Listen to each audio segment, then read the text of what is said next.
Olá, pessoal, tudo bem? Hoje vamos falar sobre Porfírio, Aizagogé e o problema dos universais.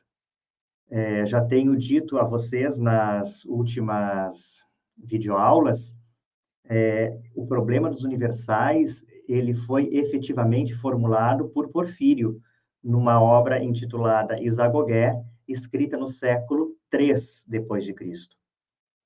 É verdade, a gente pode identificar nos pré-socráticos, em Platão, em Aristóteles, alguns elementos que apontam para os problemas, para o problema dos universais, porque de uma maneira ou de outra é o problema dos universais que os pré-socráticos, que Platão e que Aristóteles estão discutindo, à medida em que estão tentando compreender qual seja o ser enquanto ser pelo qual todas as coisas são o que são.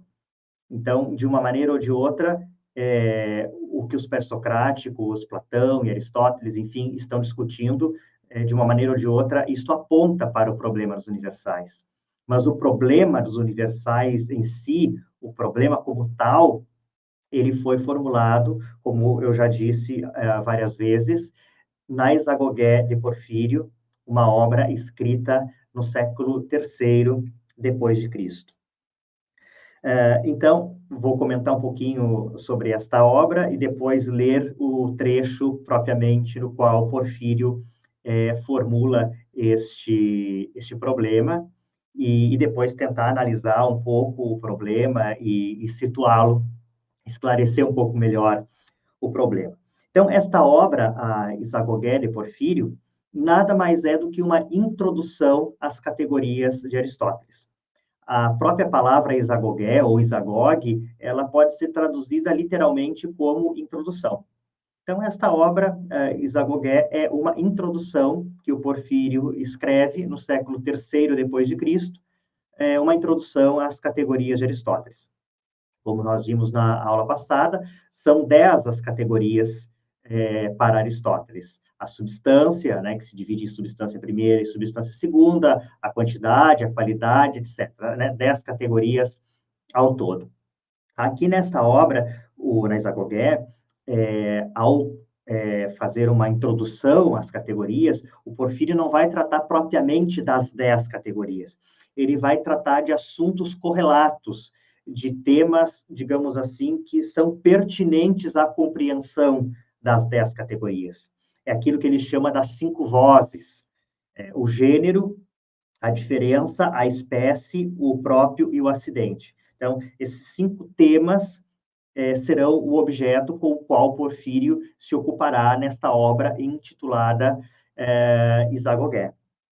Então, a obra como um todo versará sobre esses cinco temas e a relação existente entre eles.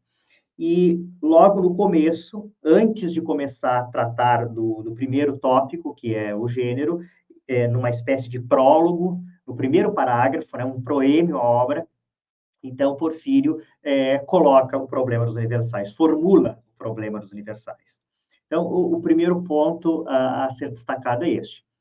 A Isagogé ou Isagogue de Porfírio trata-se de uma introdução às categorias de Aristóteles, na qual Porfírio está tratando destes 5 assuntos, do gênero, da diferença, da espécie, do próprio e do acidente, e a obra como um todo versará sobre isso, e logo no começo, no prólogo, no proêmio, antes de começar a tratar do assunto, que é o objeto da obra, então, ele apresenta esta problemática, ele levanta 3 questões, e essas 3 questões consistem na formulação daquilo que ficou conhecido como o problema dos universais.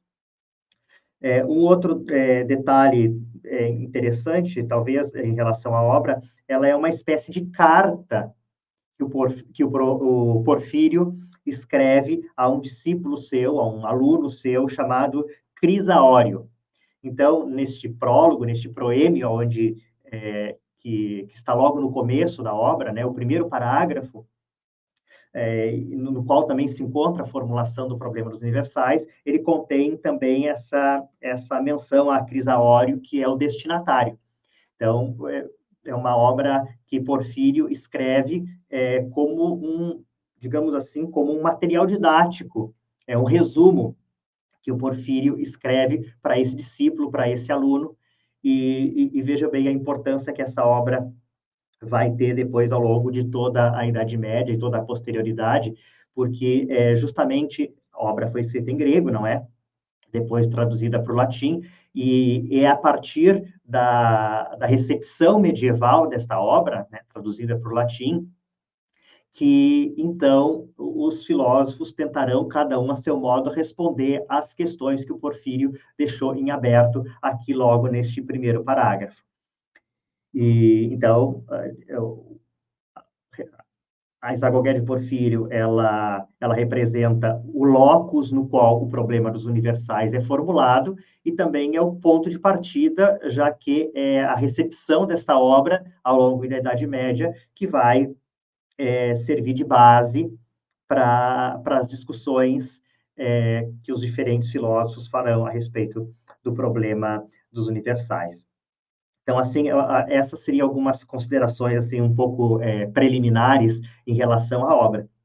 Então, agora, eu vou ler aqui este primeiro parágrafo da obra, que é, digamos assim, uma espécie de prólogo, de proêmio, aonde Porfírio menciona os assuntos com os quais ele se ocupará na obra, menciona o destinatário, que é o Crisaório, e menciona 3 questões que representam a formulação do problema dos universais.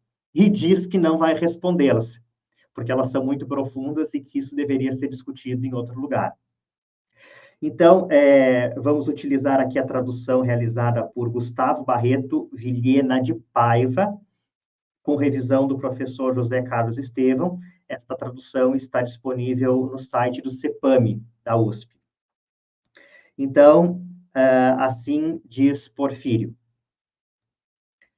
Por ser necessário, Crisaório, para a instrução sobre os predicados de Aristóteles, haver compreendido o que é gênero, o que é diferença, o que é espécie, o que é próprio e o que é acidente, e sendo útil a observação disso, tanto para apresentar definições, quanto para o que concerne a divisão e a demonstração como um todo, procuro fazer este resumo para enviá-lo a você.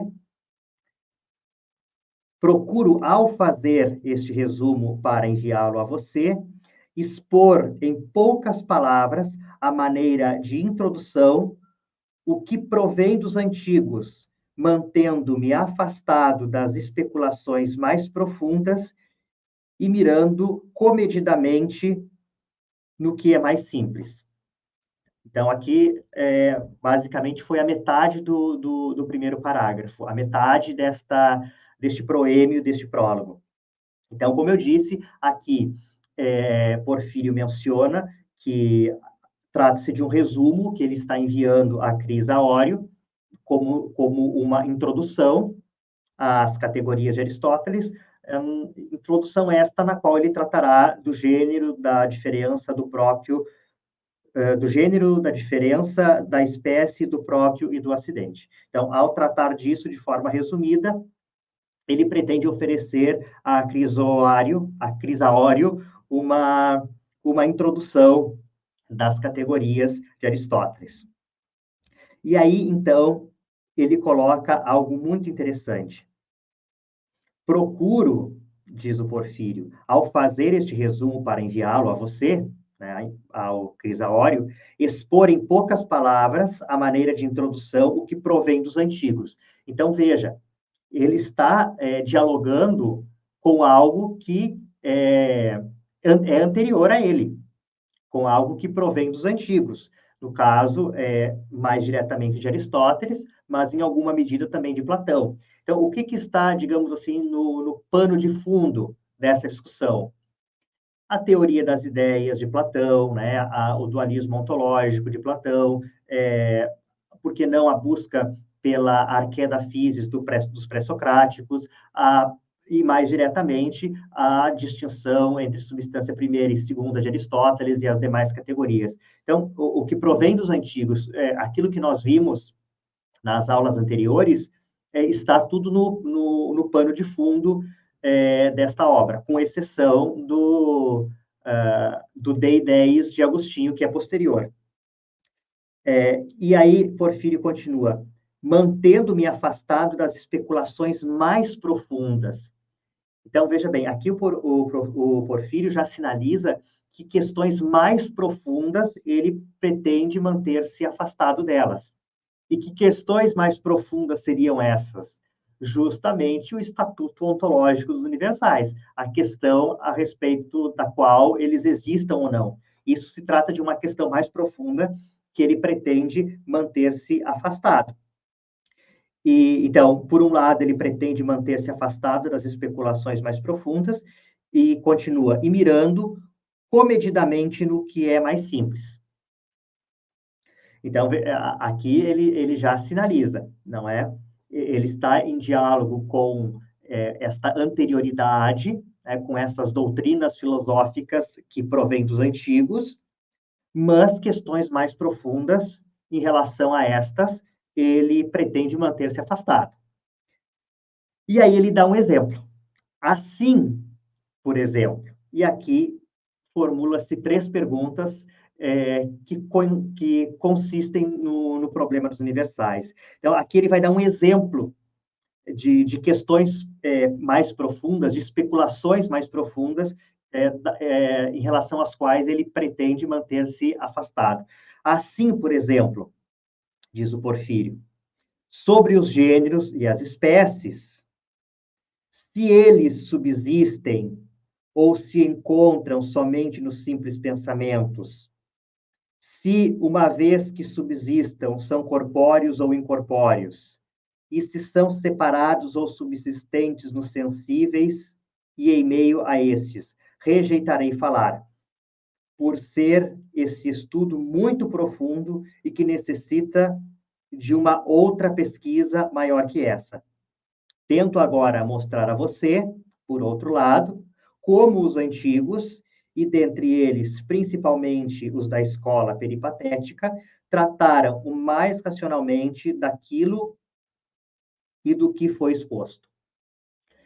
Então, vejam, aqui estão formuladas 3 questões que o Porfírio diz que são muito profundas, que necessitariam de uma outra pesquisa muito maior.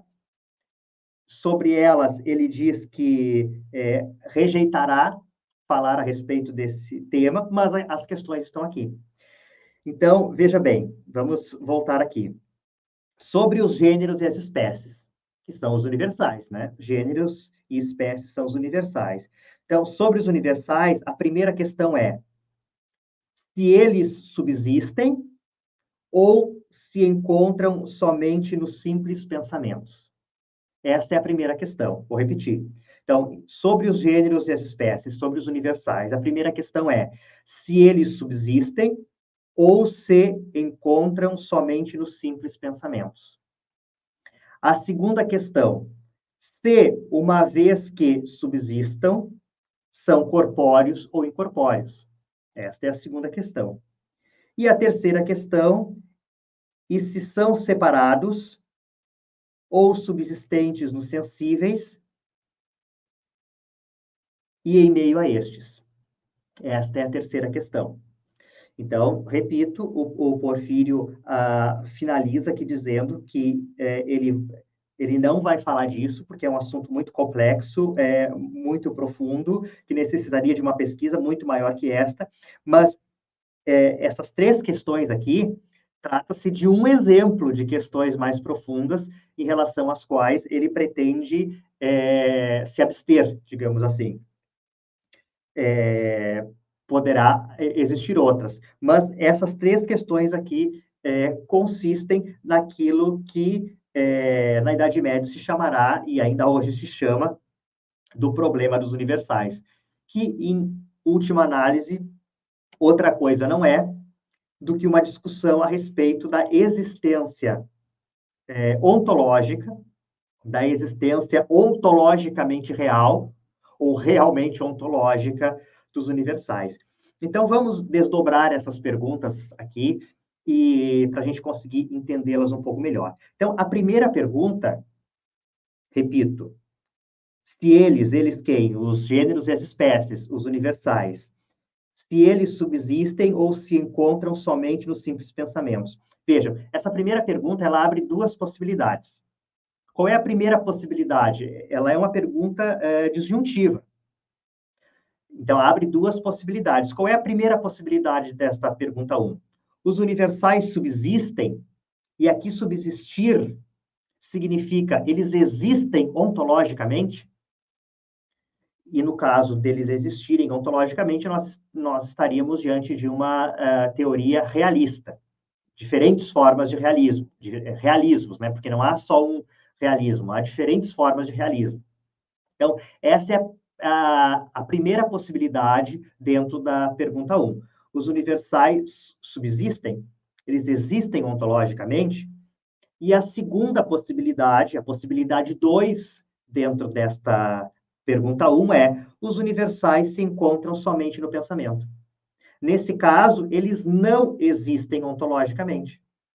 Eles seriam nomes, conceitos mentais, eles existem apenas no pensamento, seriam conceitos mentais, seriam abstrações mentais, seriam nomes.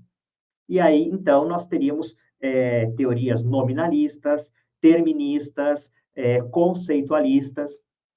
Vejam, a primeira pergunta, ela já deixa de imediato duas possibilidades ontológicas a respeito dos universais. Ou eles subsistem, isto é, ou eles existem ontologicamente, ou eles não subsistem, isto é, eles se encontram somente no pensamento. Então, essas são as duas possibilidades que a primeira pergunta deixa em aberto. Os universais existem ontologicamente ou não existem ontologicamente. Se existem ontologicamente, eles são uma realidade ontológica, e se eles não existem ontologicamente, eles são uma realidade lógica, epistemológica e linguística. São conceitos, são abstrações, são nomes. A segunda pergunta, ela é um desdobramento da primeira parte, é um desdobramento da primeira possibilidade da pergunta 1. Porque veja bem o que a segunda pergunta diz. Se, uma vez que subsistam, então, considerando que eles subsistam, considerando que eles sejam uma realidade ontológica, ou seja, desconsiderando a possibilidade dos universais serem meramente conceitos, serem meramente pensamentos, desconsiderando essa possibilidade, né? Uma vez que subsistam, admitindo que eles existam ontologicamente, a segunda pergunta, eles são corpóreos ou incorpóreos? E aqui corpóreo e incorpóreo significa o quê? Ser material ou imaterial. Ou, em outras palavras, ainda serem uma realidade física ou uma realidade metafísica. Então, a primeira possibilidade da pergunta 2 é que os universais sejam corpóreos, sejam uma realidade material, uma realidade física. E a segunda possibilidade da pergunta 2 é que os universais sejam incorpóreos, isto é, que sejam imateriais, que sejam metafísicos. Então, vejam, nós temos a segunda pergunta apresenta duas possibilidades: os universais serem físicos ou serem metafísicos. Mas ambas as possibilidades da pergunta 2, os universais serem físicos ou metafísicos, supõem que eles sejam uma realidade ontológica. Então, sendo uma realidade ontológica, uma vez que eles subsistam, que eles existam ontologicamente, então eles podem existir ontologicamente, eles podem subsistir materialmente, fisicamente, ou eles podem subsistir ontologicamente de modo imaterial, de modo metafísico. Então, são as duas possibilidades que a segunda pergunta apresenta, mas ambas estão atreladas à primeira possibilidade da pergunta 1. E depois, a terceira pergunta também está atrelada a primeira possibilidade da pergunta 1. Então, a terceira pergunta diz assim: se eles, né, se os universais, os gêneros e as espécies, se são separados ou subsistentes nos sensíveis e em si e em meio a estes, né, em meio às coisas sensíveis. Então, quais são as duas possibilidades trazidas pela terceira pergunta, pela terceira questão formulada aqui por Porfírio? Os universais estão separados dos sensíveis, né, das coisas sensíveis, dos seres, dos entes singulares, particulares, individuais, eles estão separados, e neste caso, então, os universais seriam uma realidade transcendente. Por quê? Porque estão separados das coisas sensíveis, né? Se algo está separado das coisas sensíveis, este algo transcende as coisas sensíveis. Então, este algo está numa realidade transcendente, numa realidade suprassensível, digamos assim. Então, a primeira possibilidade trazida pela terceira pergunta é que os universais subsistam separadamente das coisas sensíveis, né? Os universais estão separados dos sensíveis, seriam, portanto, realidades transcendentes, mas existentes ontologicamente, mas existiriam ontologicamente de forma separada, separadamente das coisas sensíveis, né? De modo transcendente. E a outra possibilidade, a segunda possibilidade da terceira pergunta, é que os universais subsistam nas próprias coisas sensíveis. Nesse sentido, os universais, enquanto realidade ontológica, eles não se situariam numa esfera suprassensível, mas no interior, nas próprias coisas sensíveis. Neste caso, nós poderíamos dizer que os universais seriam imanentes, né? Porque eles se situam, eles são subsistentes nas próprias coisas sensíveis. Então, percebam que a primeira possibilidade da pergunta 1, não, a pergunta 1 pergunta basicamente o quê? Qual é a questão que está sendo levantada basicamente pela primeira pergunta? Os universais existem ontologicamente ou não existem ontologicamente? Se não existem ontologicamente, então eles são apenas pensamento. Eles são apenas conceitos, são termos, são nomes. E aí nós estamos no âmbito do nominalismo, do terminismo, do conceitualismo, etc. Então, a segunda possibilidade da primeira pergunta não tem desdobramentos, digamos assim. Pelo menos o Porfírio não apresenta desdobramentos para esta segunda possibilidade da primeira questão. Mas a primeira possibilidade da primeira questão, esta sim, traz 4 desdobramentos, porque são a pergunta 2 e a pergunta 3, e cada uma delas traz 2 possibilidades. A pergunta 2 traz 2 possibilidades de existência ontológica, uma delas física e outra metafísica, uma delas material e outra imaterial, uma delas corpórea, outra incorpórea. São as 2 possibilidades trazidas pela pergunta 2 para esta possível existência ontológica dos universais. E a pergunta 3, por sua vez, também traz outras 2 possibilidades em relação também a essa existência ontologicamente real dos universais. Eles existem separadamente das coisas sensíveis, quer dizer, num outro mundo diferente do mundo no qual estão as coisas sensíveis. Nesse caso, eles seriam transcendentes, os universais. E uma outra possibilidade, trazida pela pergunta 3, é que os universais, então, existam no interior das próprias coisas sensíveis, né? Subsistam nas coisas sensíveis, né? Neste caso, essa existência ontológica dos universais seria imanente. Então, aqui, vocês já conseguem perceber aonde que alguns dos autores que nós estudamos se situam nesse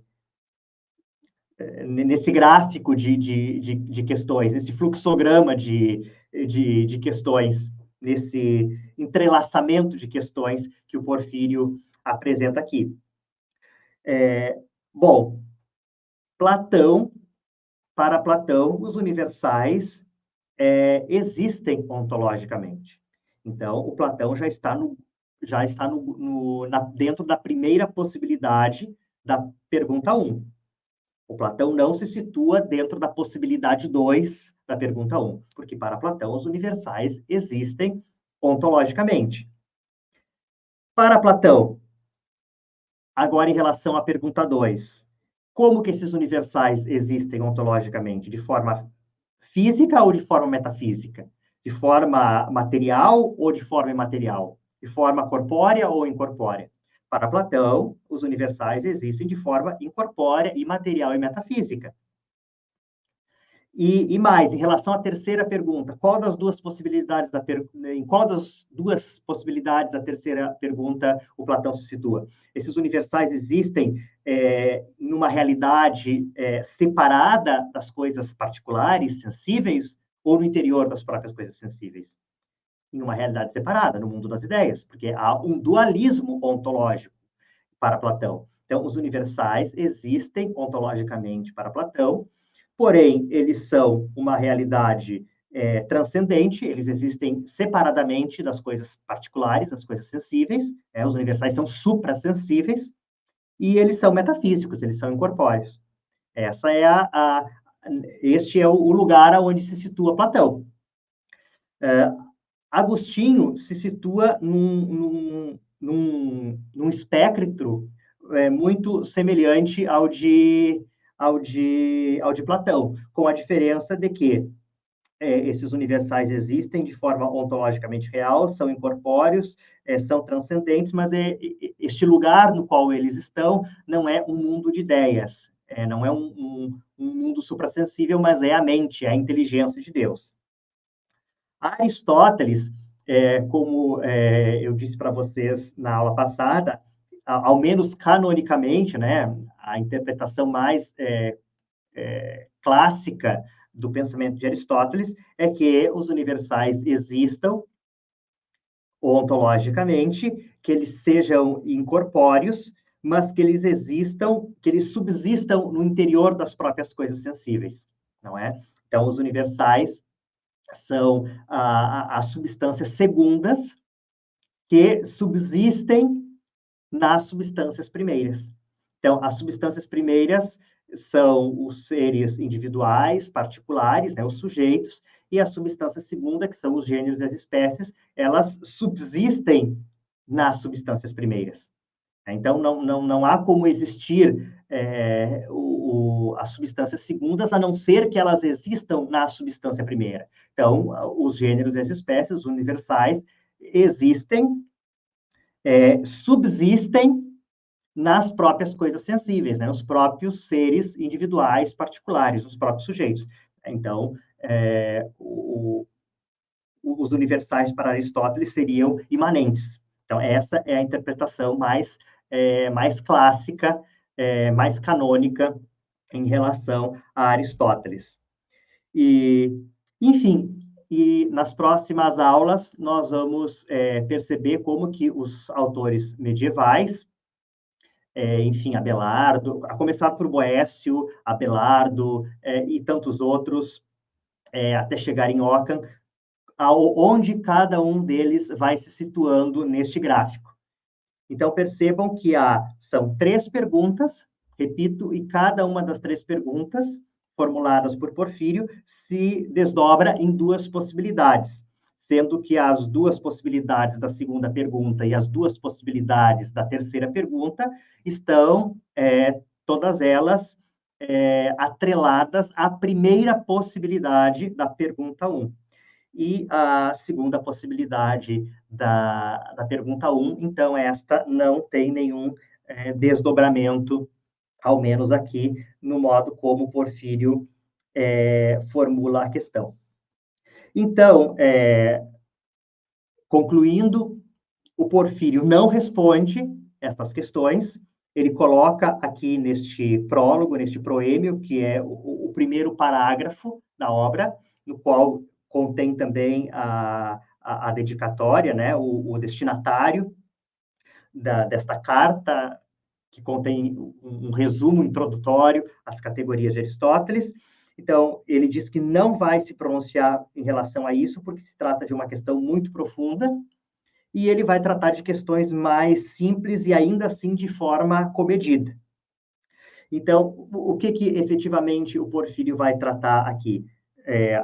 Quando discorre ao longo da obra sobre o gênero, a diferença, a espécie, o próprio e o acidente. Ele vai ficar no âmbito da lógica, né? No âmbito, porque as categorias de Aristóteles, enfim, junto com sobre a interpretação, os analíticos anteriores e posteriores, os tópicos e as refutações sofísticas, né? Essas 6 obras constituem o corpus das obras lógicas de Aristóteles. E as categorias é a primeira destas obras, destas 6 obras lógicas.